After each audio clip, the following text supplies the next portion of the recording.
That's fucking awesome.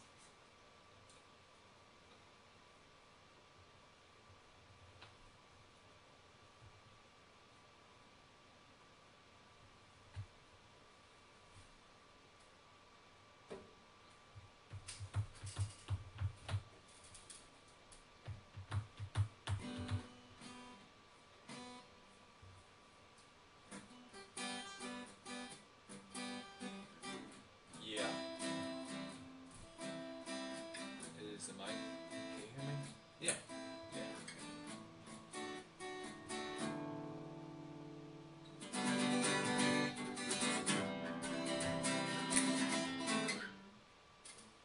That's all I got. That's on camera. I'm trying to be more entertaining. Alright, let's fucking do this, champ. Episode 8. Boom! Didn't know we were supposed to explode it. And Spontaneous. explosion. Boom.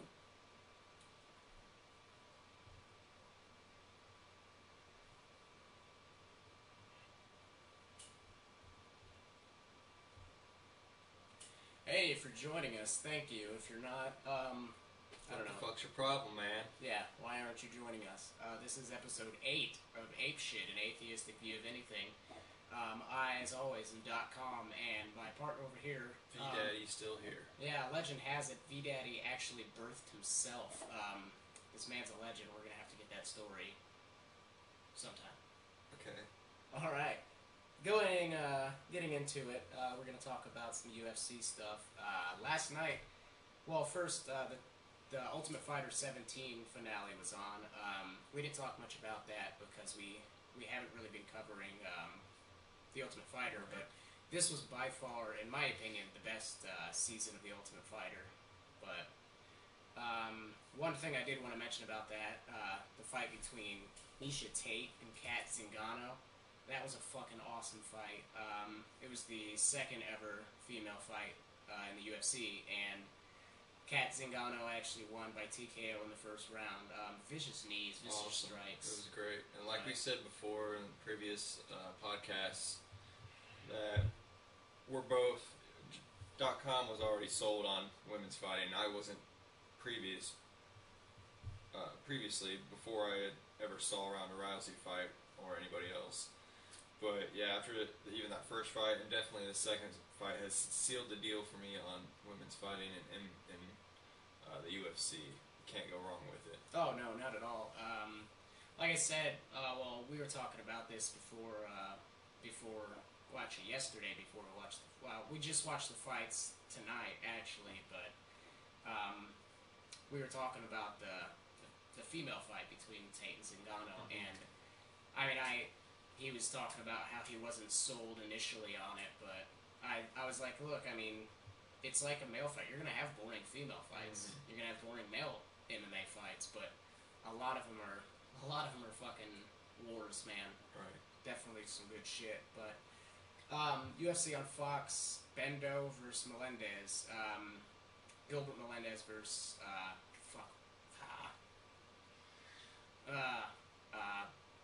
Ben Henderson. Ben Henderson. There you go. Jesus, I don't know what the fuck is wrong with me right now. Versus Ben Henderson for the UFC lightweight title. That was the main event. But let's get into the undercards. And the whole night of fights was fucking great. Not a boring fight. We only had 4 fights go to decision, which was awesome too. A lot of the fighters finished it in the first round, actually. But Lots of TKOs and yeah, you look at the list here and lots of TKOs. yeah. The preliminary card was awesome. TJ Dillashaw from Team Alpha Male beat Hugo Viana. That was the first round, TKO punches. That was a good one. Jorge Masvidal versus Tim Means. Tim Means is a big fucking lightweight. Yeah, He's very very fucking tall. tall, and he's not like skinny. Right. You know, he's not skinny tall. He's got some muscle on him, but that went to unanimous decision. Masvidal won that one. Joseph Benavidez, Joby-Wan Kenobi, beating Darren Yoyoyama TKO in the second round. Yeah, and that Darren dude did not do well at all. In that No, fight. Benavidez is always running around the octagon. He's always on his opponent, and he just outclassed him in the fight. Like Darren had no answer for him really. Right. And then Miles Jury defeated Ramsey Ninjum, Stripper Ramsey from I can't remember which season of The Ultimate Fighter it was, but that was a vicious fucking knockout in the second round. Oh man, flattened him out. But he caught him with the right. He was out from the first punch he landed, and then that was the when he the dude, the real stocky dude. Was that? that wasn't okay. that wasn't that one. That Man, was, there were so many knockouts. Like I can't keep track of them. Yeah. Some of these names I'm not even really. But yeah, familiar the first punch knocked him out flat, and then as he landed, Miles Jury jumped on him and connected with another one, but he didn't feel it. He was already out. Francis Carmon versus Lorenz Larkin. Larkin came over from Strikeforce. Carmon beat him unanimous decision. And then Chad Mendez, also from Team Alpha Male, defeated Darren Elkins by TKO punches in the first round. Elkins had no answer for him. Mendez is a tremendous fighter, and hopefully he'll go up for the title again sometime. But last time he fought for the title, he got knocked out at 4:59 of the first round by a knee to the face. It's pretty gross. On the main card, we had Matt Brown. He defeated Jordan Mean in the second round by TKO strikes. That was man. That dude is a vicious guy, Matt Brown. Yeah, and he's another Ultimate Fighter alum, and I'm pretty sure it was Joe, but during the fight he called him Mike Brown, and I was like, that I don't think that's right. That doesn't sound right. Like I barely caught it, but I did, and I'm like, yeah, I thought his name was fucking Matt Brown. I don't know what he's talking about. You're fucking up, Joe. He's getting old. Josh Thompson beat Nate Diaz knockout in the second great. round. That was fucking awesome. He connected with the kick, a right kick to the forehead, and just, oh man, it was great. It was fun to watch Nate Diaz get knocked out. Josh had a great strategy that whole fight. I really liked it, and he was throwing a lot of leg kicks. Yeah, it was. Actually, Nate Diaz's right knee fucking swelled up. Got pretty big in the first round. And then his brain got swelled up. Yeah. Got kicked in the fucking forehead. Oh, that was fucking great to watch. Daniel Cormier beat Frank Mir, unanimous decision. That was a good fight. The octagon looked a little slippery. Yeah, they found the banana peel a couple times, both of them. Yeah, and actually, I think it was before the third round, wasn't it? Yeah, I Before the think third so. round, Herb Dean started wiping him off. But yeah, he's wiping off Daniel Cormier, and he's like, "Yeah, I gotta wipe down Frank Mir too," because in between rounds they put ice on the fighters to cool them down. But I don't know why he wiped them off like that. But he just wanted to touch him. yeah, he was telling. He walked over to Frank Mir to wipe him off, and he's like, "I gotta wipe you guys off. You're getting slippery." And Mir looks over to Daniel. He's like, "It's his fault." Fucking Frank Mir's hilarious, but he lost that fight unanimous decision. Great fight. And then we have Benson Henderson versus Gilbert Melendez. My DVR fucking cut it off in the middle of the second round, Yeah. which sucks. But yeah, Melendez lost. Split decision, it says. Yeah, but Melendez, of course, thinks he won the fight. I didn't watch the whole Well, fight. I mean, so. he comes from Nate Diaz. Probably thought he won the fight too. Yeah. I think that's the That- mantra in the gym they come in from. Stockton, yeah, that's the even if we don't win, we won the fucking fight. But I think something Joe Rogan pointed out about going back to that Cormier and Mir fight that we both were kind of like, oh yeah, they didn't go to the ground like really ever. Most of that grappling was done standing up. standing up in the clinch And against the cage, yeah. You didn't have that wrestler or that jiu-jitsu guy No, it was going down at all. primarily stand up, and Cormier was really good about keeping him against the cage. And Mir was just letting him do it. Yeah, I mean, we saw when Frank Mir fought, Shane Carwin. Yeah. He kept pushing him against the cage, and he ended up knocking him out with an uppercut. But I mean, Frank Mir, it just kept happening. He had pushed against the cage. Well, we don't. I don't know if we'll see Frank Mir anymore. I hope so. I mean, I'm sure we'll see him again, but can't be too sure. Right. UFC 159, Jones versus Sonnen is next Saturday. That's a very exciting one. On the main card, we've got lots of good guys. yeah. The main card, we got Pat Healy versus Jim Miller. Jim Miller's a fucking scrappy lightweight, and then Pat Healy's coming over from Strikeforce. He's a good fighter too. Phil Davis versus Vinny Magalhães. Phil Davis is an amazing wrestler. Yeah. And Vinny's known a lot for his jiu-jitsu, and his striking's been getting a lot better too, so that should be a good one. Chet Congo versus Roy Nelson in a heavyweight fight. I'm very excited about this one. I remember when Roy Nelson, when I first saw him, because I didn't know much about his previous experience other than what they said on, because that was the only Ultimate Fighter I ever really watched. But man, I was like, who is this fat fuck? And he beat everybody in the Ultimate Fighter, and then he came in and was knocking people out and beating them in the UFC. Yeah. He knocked out Brendan Schaub in the finale. Yeah. Caught him right behind the fucking ear. Knocked him out, put him down. That was a good season, except for the constant fucking bickering between Rashad Evans and Rampage Jackson. Yeah. Both very childish in their arguments. Definitely. Alan the Talent Belcher versus Michael Bisping. This is another exciting one. I like Bisping. He's a fucking dick. I don't have a problem with him. I like him. And Alan Belcher, he doesn't, apparently, so this is going to be a good fight. And then we have John Jones versus Chael Sonnen for the light heavyweight title. What you got in that one? Jones, probably. Yeah.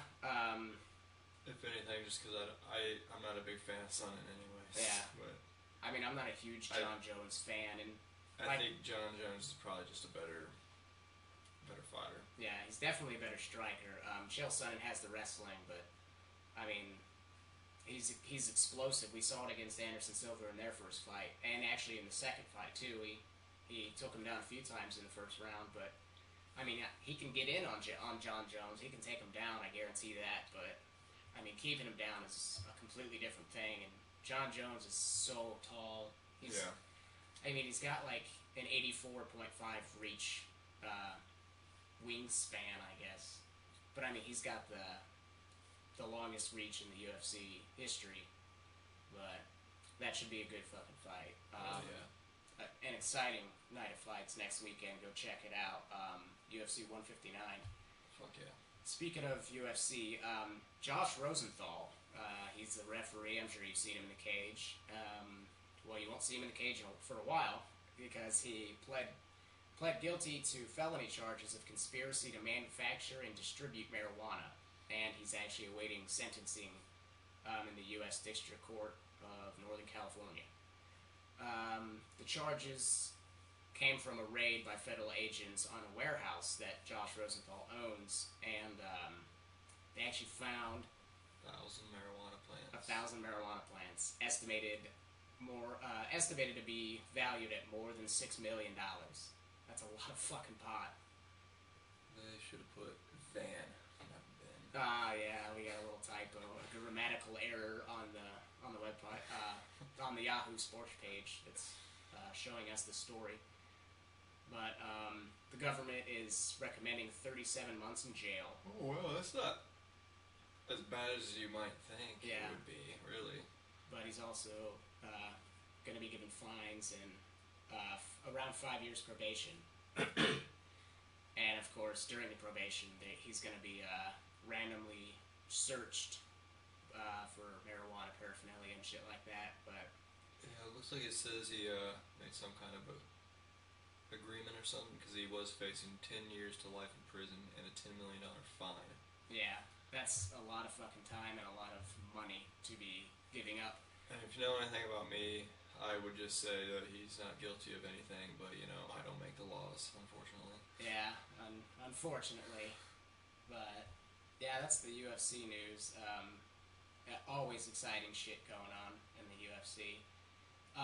Moving from that, obviously everybody, if you haven't heard of the Boston bombings, the bombings at the marathon, I don't know how you haven't heard it, but I don't know, you probably probably living You've in a heard rock. of it. Under Yeah, a rock. you've heard it. Around a rock. Yeah, you fucking heard it. But, it's funny, like, well, it's not funny, but I probably should have worded that better. But, just, I'm hearing constant news about it on my Facebook feed from the people that are, on my Facebook feed. And Definitely. And if you turn on the news too, like, it's all over the fucking yeah, place. and it's going to be for a while. Yeah. Now, was it the week after that bombing or the explosion at Waco, Texas happened? It was like just a couple days later, really. A couple days later.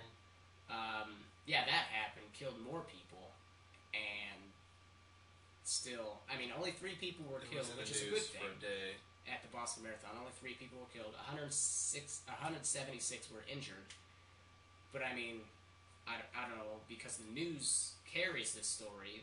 Right, and then even on that very same day, 55 people were killed throughout Baghdad due to bombings all over Baghdad, and Right. you didn't hear anything about that. And I understand, like, the whole patriotism thing, and Loving they're the not country. us, like, what? But I mean, they're still people, and that's still extremely sad, you know. Yeah. Especially since we kind of started the whole mess anyways, and it's still not over. Yeah. Just because we left, it's still going on. Yeah. Another thing about going back to the people on Facebook constantly talking about it. Just it's amazing how much coverage the suspected bombers, I guess they are, the brothers, how much coverage they're getting out of this. Like, Yeah, they're making them famous. The news. I think that says a lot about us too. Like America, we say that we handle things really well, like we're a tough country or whatever, but you know, I don't really think we are, because we focus so much on things that hurt us, and instead of, you know, we should be ignoring certain people instead of overreacting and locking down entire cities. Yeah. And, you know, I saw a funny meme today I showed you earlier, and it had a picture of all the people in Boston, like, all cheering and happy, and it said in big white letters, "The government locked us in our houses. Yay!" Yeah, because they had the lockdown. I was thinking about this earlier today. It just says a lot about the American people. Like, we overreact so much, and we throw away all of our liberties when we do it. When it happened in 9/11, hell, I mean, go as far back as World War II. You know, like, Japan bombed Pearl Harbor, and what ended up happening was we dropped 2 atom bombs on entire cities. Like, Yeah, destroyed entire cities. I mean, we're so looking for that quick fix, and I don't think that overreactions are the best thing for our country as a whole. No, not at all. Michelle Obama visited the surviving suspect in the hospital to basically ensure his, I guess, health or something like that. That's what I read. It's weird. Like, She didn't she didn't visit one of the brothers that had both legs blown off or anything like. None of the victims, but she visited a suspect in the fucking hospital. it's weird because it's like I was saying. Like, we have a weird thing in this country where, you know, these people that do these kind of things, they want the attention. Yeah, that's like, part of the reason that they do it, to get all the fucking and attention. they know they're gonna get it from us, and they're gonna get it from the media, Yeah, especially. And if you watch the media and you just let the media tell you how to feel and think and act, and then you're gonna give in to this whole craziness. yeah. Another thing too, they talked about one of the brothers that did it. They talk about how he used to be a boxer and shit like, and he trained in MMA. Why the fuck is that relevant to what's going on? I don't know shit. I mean, we don't want to know more about this person. Like, sure, I mean, some people may want to know, like, some of the reasoning behind why he did what he did. But why is like practicing MMA relevant to what happened? Why is that? Like, I don't know. There's no answer for it. They It's want not to make a fucking story out of everything, and I I think the way it should be is, okay, let's put it out there that they did this. Let's put it out there that they're being searched for. Okay, let's put it out there it's caught. That's fine, but we don't need constant coverage. No. Like, it's not helping anybody. It's not helping the police. It's not helping anybody. But, and then, like you said, you have Michelle Obama going to him. This is all just madness. And another thing that's not helping anybody is praying for all these fucking Facebook memes. Like click like for one prayer or comment for 100 prayers. Like, you want to help? Don't fucking pray. Actually do something. Send money to the Red Cross. Donate blood. Shit like that. Don't fucking sit at home and pray. Don't keep them in your thoughts, because there's probably some nasty shit in your thoughts. And they don't want. And I put a I guess it's not really a story. It's a video compilation of like atheist comedians like Patton Oswalt, fucking Bill Maher. Anyway, one of those comedians, I kind of took a line from him when I said the whole, like, don't keep them in your thoughts and stuff like that. I think Hannibal Buress was one. Yeah, Hannibal Buress. But I mean, he's exactly right. Like, don't pray for them. Don't keep them in your thoughts. Do something. Actively do something if you want to help. And that's one of the crutches of religion, I think, it totally takes the dependence off of yourself and puts it into something that doesn't even exist. Yeah, into something greater, into God's hands. I'm air quoting for those of you who aren't watching the video. But it's just bullshit. Speaking of bullshit. Or ape shit. Ape shit. Yeah, there you go. Speaking of that shit. This is total ape shit. Yeah, this is fucking ridiculous. The Interfaith Service at Cathedral of the Holy Cross in Boston, which this was a service. This is like the official we're sad showing. Get together. Showing off, like. But President Obama went to it. The Massachusetts governor went to it. A whole bunch of other public officials. They did it April 18th. But atheists, agnostics, and humanists and other secular Americans were not able to go. They tried to go. They tried to attend. They sent out.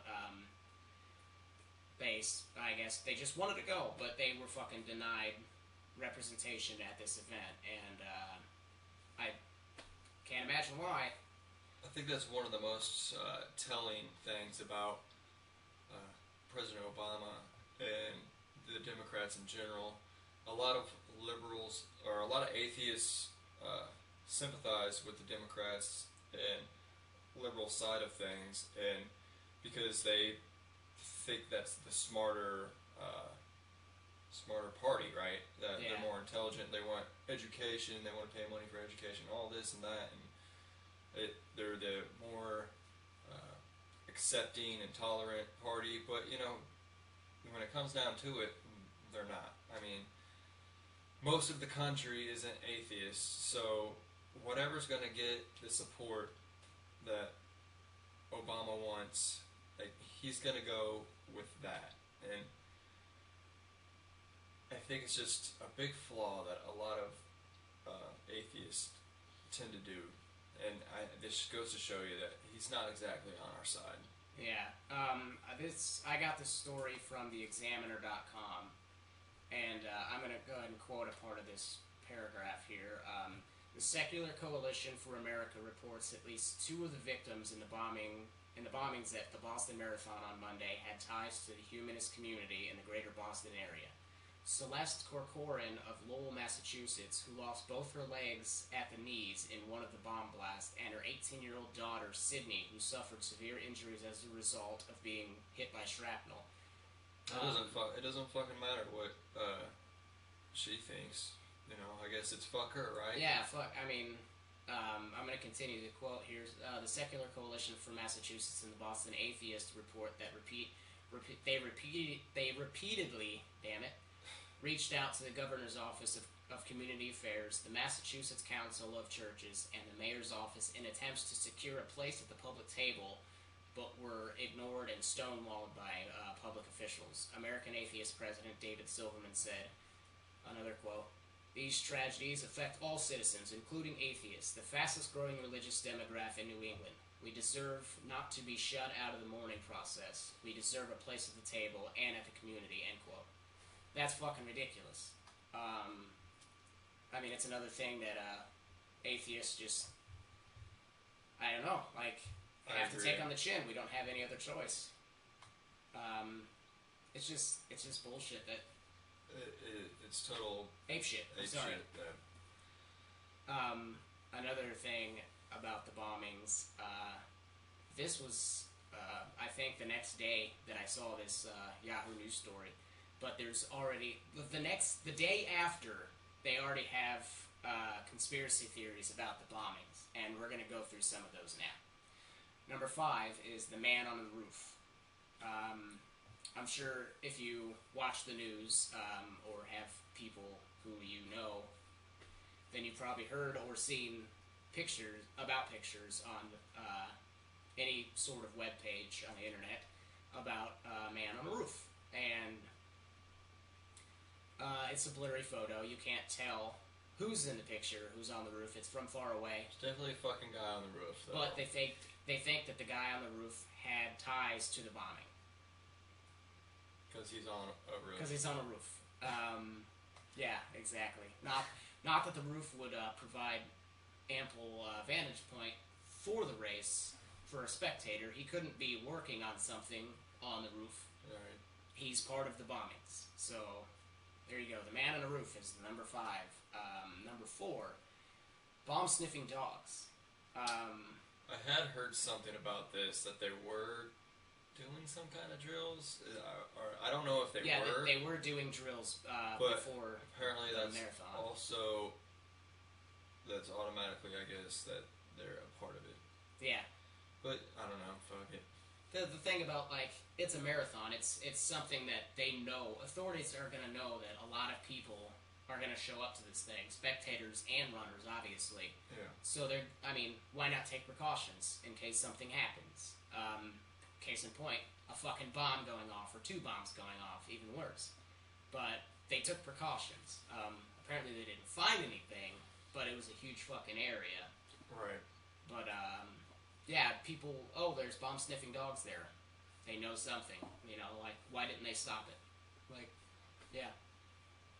Number 3 is the false, one of the most annoying ones on this fucking list is that it was a false flag or government-sponsored terror. The term false flag goes back to the pirate days, like the ship sailing days and shit like that, where pirates and people who were actually going out looking for a battle would raise a flag of the whatever country they were closest to, flag. or a friendly flag. That way, they were able to get closer to the vessel that they were going to attack without that vessel having any suspicions of an attack. Yeah. And then at the last minute, obviously, they would attack. But yeah, a lot of people think that this was something that the government put on, just like Newtown and Aurora. The government sponsored it. It's all a big fucking. It's a government thing. And for this one, like, I agree that the government does horrible things a lot, but there's most of the time for things like this, there's a lot of people out there just doing horrible things too, and the government doesn't need to set itself up to find reasons to take away our rights. Like, stupid people make that happen. Yeah. Like, the reason there's jaywalking laws and shit like that is because somebody stupid walks down the middle of the road and shit like that. Like, people do stupid shit, and the government fucks us over for it. And a lot of military classes I've been to, like classes for the Army, they'll have instructions and stuff like that, and like safety precautions, and some of them are like so dumb you kind of like, really? Yeah. That's in there? And then the fucking instructor would be like, now I know it's gonna sound ridiculous, but we had some jackass do it. That's happened. And now we have to say, don't fucking do it. So, I mean, jackasses are all over the place. Number 2 on the list of conspiracy theories, there's a lot of, like the Red Cross was talking about ways you could help, and, like, they were putting out donation like places you can donate money to and shit like that. But apparently other people were putting out the same thing, but all the proceeds were going straight to their pockets instead of fake fucking charities. Yeah, but one of them it had a picture of an 8-year-old boy, but that looks like a girl. Yeah. But looks like a girl to me too. Yeah, the tagline on the, I guess it was a Twitter thing, but the tagline says "R.I.P. to the 8-year-old boy who died in Boston's explosions while running for the Sandy Hook kids." And let me just say real quick, is this healthy for an 8-year-old boy to run 26 miles? I mean, that's just a side note, but... Yeah, exactly. That's but weird. it said hashtag pray for Boston, and then it had a place that you can go to fucking donate money. Now, the thing was, the pictured boy, and if this is the same... it's on the website, on the Facebook page. I put this on there. The face is blurred out. But yeah, but it looks like how long hair it looks like. And but, it's got pink on. But this is not a photo of the Boston Marathon. It was actually taken at a 5K held in May, last May, to raise money for families of sick children. A team of the Newtown parents did run in the marathon, but they were not hurt. So, actually, there was an 8-year-old boy that did die. He wasn't running the marathon, but I guess he was just a bystander and just died, and that's terribly sad. And I had seen some things about, people were asking questions like, so I guess there was a picture of one of the ladies who was a hero in the Sandy Hook incident, and she was also at the Boston Marathon, and people were like, what are these people doing there? There's some kind of weird connection. Yeah, I'm like, exactly. And I had already heard earlier on a radio show I listened to, but they were saying, well, that's because that last mile or whatever, I think, was set up in honor of Sandy Hook, and that's where all the Sandy Hook people were standing around. Right. And it's just like, people want to jump to conclusions. Of course they do. It's because it's fucking easy to. And then the number one and the most frustrating conspiracy theory, there was no Boston Marathon bombing. It's a hoax. So it just didn't happen at all. Yeah, it didn't fucking happen. Okay. There's videos on the, and again, this is on the Facebook page. It says 5 conspiracy theories in the title somewhere. So if you want to look for it, it's on there. This was posted the day after the bombings too. So if you're going by date, that's the date. But there's videos on this article, and one of them is actually they're both YouTube videos. One of them was taken down by YouTube for graphic content because it shows like they're talking about fake blood and shit like that in the videos, and YouTube actually put it into that video because it was actual footage of like a person laying there all bloody and like just mangled. I didn't see it. I didn't really want to see it, but there's another video. It's talking about like fake blood and shit like that. I don't know. It fucking happened. These jackasses. Oh, and I heard about this Family Guy Boston bombing thing too. Yeah, and bonus. Totally. The thing is, I think in this video, because I heard it over a podcast. They just play the sound because obviously it's a podcast. It's a podcast. You can't watch it unless it's live streaming. But apparently, this video or whoever made the video totally like edited the parts to make it look like in this episode of Family Guy. Basically, in the episode of Family Guy, it was from the Sunday before, and Peter he becomes friends with like a terrorist bomber and shit like that, and of course Peter's dumb, he doesn't realize it, but basically in one part of the show, he talks about how he won a marathon, and he won the marathon by driving his car, and he was driving. It's pretty funny, even after the fact of all this happening. Yeah. But he drove over these people, and like that's how he won the marathon. Actually, it was the Boston Marathon because the Boston Marathon was being held the next day.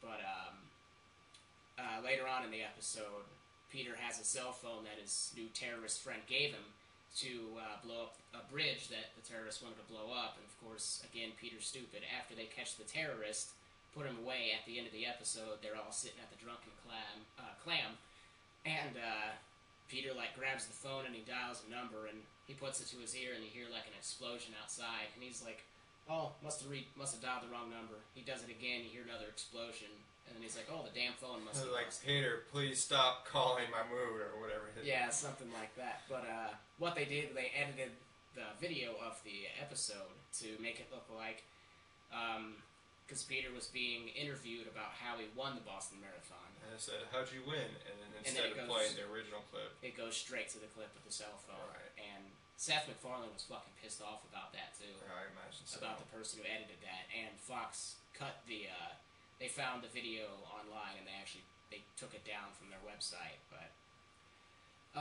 yeah, the Boston Marathon is horrible stuff. It did happen. The conspiracy theories are false. 100% false. But, let's talk about CISPA. CISPA. If you don't know what CISPA is, that is the legislation that's just got passed by the House. It stands for the Cyber Intelligence Sharing and Protection Act. They tried it back in 2011, and it got approved by the House the same way it did this year, but it didn't get passed in the Senate. And the reasons it has so much opposition towards it is because, I'll just quote from this article I have, rights groups have consistently raised concerns over how CISPA would allow corporations to pass unanonymized, it's just a weird word, but usually it's me fucking up user data to federal government agencies, vaguely defined cybersecurity purposes, and be covered by a full legal indemnity when doing so. I can say indemnity, but not unanonymized. But basically, one of the things that does is it gives the government the ability to take anything from whatever it's Facebook, Twitter, or MySpace, if you're any still privacy, using it. any privacy agreements that you've clicked yes on, or user agreements, anything like that. They would have access to that. The ACLU has described CISPA as an extreme proposal that forges new ground. The Electronic Frontier Foundation says it would provide a gaping exception to bedrock privacy law. And even the White House has criticized the bill earlier this week, threatening to veto it unless it's amended to include better privacy and civil liberty safeguards. And I know I saw earlier over 200 websites are going to black out on Monday, I think, in protest of it. But I looked at the list of websites, and I have never heard of any of them. Yeah. A lot of them are like anonymous, associated, but so don't worry about not being able to do anything on the internet. You still will. One of the things some of the people were saying, it's just for websites. If you should still get on the internet and definitely voice your opposition towards CISPA unless you don't want any kind of privacy. Really, the internet is the last free market, free world that we have in this universe, right now, or on Earth right now. Everywhere else, there's rules and regulations all over the place. The internet is basically the wild, wild west, but a great place to live, if you ask me. I forgot about my shirt. Yes, BB King. He's got his BB King shirt on. Oh yeah, BB. You want to talk about the Stock Act? Yes. Also on Monday, the Stock Act. If you don't know what the Stock Act is, basically, it's supposed to help the high levels of government, people in high levels of government, be more transparent with what their financial situation is. Because if you've never heard, some people in Congress or the Senate, somewhere, I forget what it was, but they would trade on the stock market with insider information. So basically, that's illegal. And if you did that on the stock market, like you actually worked on Wall Street and you did that, you had insider information, like that would totally be illegal. And I think that's kind of one of the things what Wall Street, the movie Wall Street, was all about. Yeah. That's what Martha Stewart got busted Yeah, for. and Martha Stewart. And I don't think time. any of the people in government who did this got locked up. I don't think that ever happened to them. But of course not. The elements of Stock Act that were removed include creation of searchable, sortable disclosure of the information contained in reports even for Congress, the President, Vice President, the President's Cabinet, and congressional candidates. It also required electronic filing for Congress, the President, the Vice President, the President's Cabinet, congressional candidates, as well as high-level executive and congressional branch employees. Even images of staffers' filings will not be available for viewing on the web. And the website, this article goes on to say, without the provisions, the Stock Act is made toothless. Insider trading by members of Congress and federal employees is still prohibited, but the ability of watchdog groups to verify that Congress is following its own rules is severely limited. And this was signed on Monday, the same day as the Boston Massacre. No, I don't think it's conspiracy or anything. I think they were just going to do that anyways. Yeah. But it just sucks because this gets totally overlooked because of what happened, and that's unfortunate. And we are going to bring it to our listeners at least, and our viewers. Tens of people will hear about it. Tens of people. Oh yeah, we have a huge fan base. Did you want to talk about the gun bill as well? Yeah, we can talk about the gun bill. Well, let's talk about the gun bill. Well, okay. So, if you all heard that the Senate voted down the new gun background checks, it would be like universal background checks is what they were saying. Right. They voted that down, and I tend to agree with that decision. I like that decision. Very much. There's a lot of issues I have with people trying to take away the ability to own guns and carry weapons. I think when you do that, you definitely leave a monopoly for just criminals to have weapons rather than... Because they're going to fucking get it by any means necessary, as I've said before. As should be obvious. They don't follow the fucking law. It's just... I can understand where they're coming from with background checks, but, well, if you sell a gun to some person to person, you don't have to do a background check. And, I mean, then we're also making people who are selling guns be, like, police officers and have to turn away people. And then they also want, I think, to register everybody. I think that was in it. I'll take it back because I don't know for sure. Yeah, I'm pretty sure they were. But it's just kind of a ridiculous thing, and .com put a great video up on our Facebook page. Yes, they did. It's entitled "The Best 7 Minutes of Gun Control Speech." If you like us on Facebook, definitely go to our page, and you'll see it on the feed. If you don't like us on Facebook, I don't know why you wouldn't. We're awesome. But if you don't, whatever. You have that right. But you can also find it on YouTube by typing in the title that I just said. And there are a lot of people, like Gabby Giffords. She was, I think, a congresswoman. She was the congresswoman from Arizona who got shot. And she was very disappointed with that it got turned down. And Newtown parents were disappointed with it, and I understand where they're coming from. I understand their pain and their suffering, but it's like I said before. When we overreact to horrible tragedies and end up getting our liberties taken away, and that's not the way it should work. And it's in our Constitution. It's the Second Amendment, and it's very important. And it's there for a reason. And a lot of people want to claim that that amendment says, well, it says a well-regulated militia. Well, then it says a common, and then it says. Let me just pull it up here real quick, so I don't want to butcher our Constitution.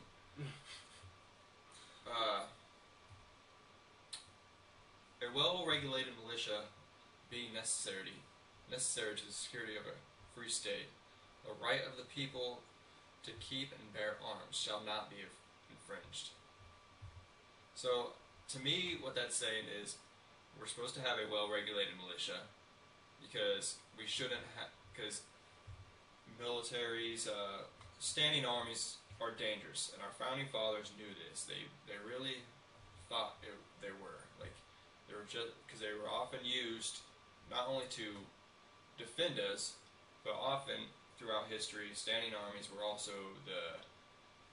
the tools of tyrants to oppress their people.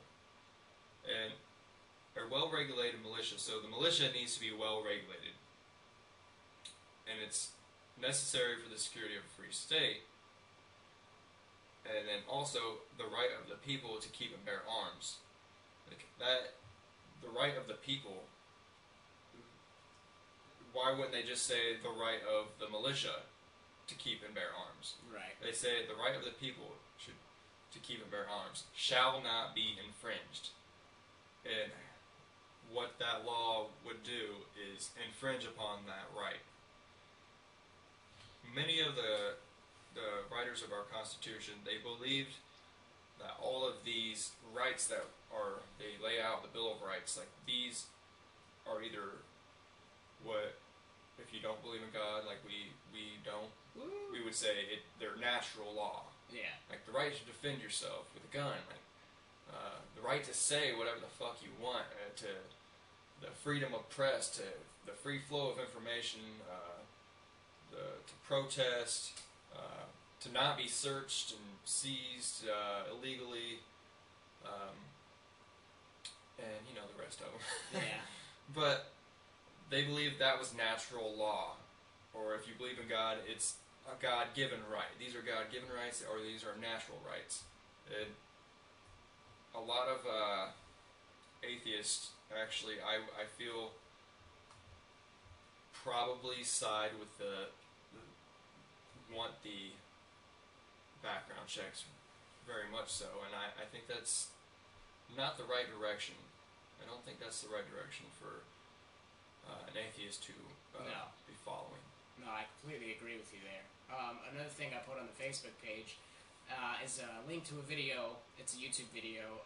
An active duty soldier was illegally disarmed and arrested in Texas. This was hard to watch when I watched. Yeah, this was very hard to watch. He was hiking with his 15-year-old son, and they were hiking down through pastures and stuff. I can't remember. In his community, it was Temple, Texas. Yeah, Temple, Texas. I don't.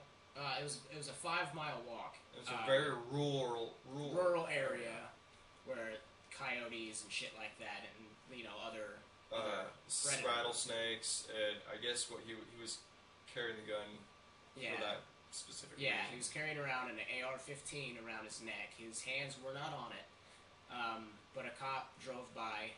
He stopped. He got out of the car and he screamed for the two. He was behind them, and he screamed. He's like, "Hey!"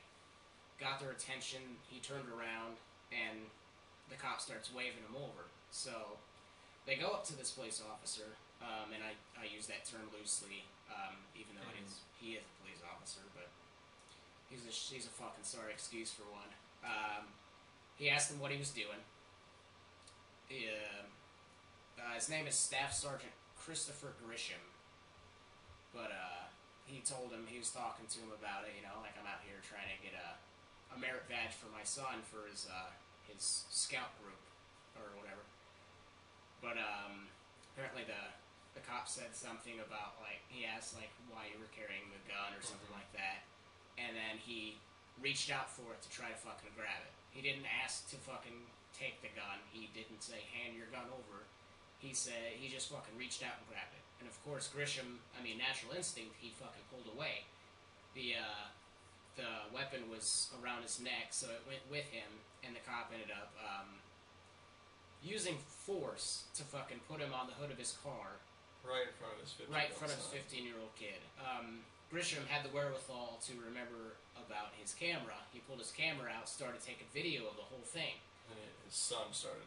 Yeah, he gave afterwards. He was already handcuffed, Right. but he gave his son the camera, and then they had this whole not really discussion because they weren't fucking talking to Grisham at all, but they were they ended up arresting him.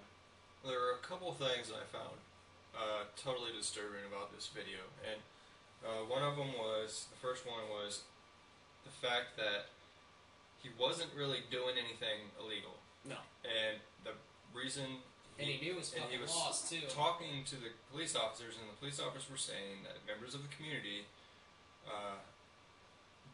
didn't care that he wasn't breaking the law. They basically wanted it this way. Like, they wanted him to not have the weapon. Yeah, they said they don't care about the law. And to which Grisham replied, well, do you fucking care about the law? That's not a direct quote, but it's basically what he said. Do you care about the law? And then the other disturbing thing to me at the end, you can hear his son like sniffling and crying because towards the totally end. Traumatic, and it's totally as an active duty soldier, upstanding member of the community, veteran of Iraq and Afghanistan. Yeah, and this is like a guy goes away, and it totally reveals the actual truth of we're not over there fighting for any of our freedoms. Obviously, if shit like this is going down, but it's got to be totally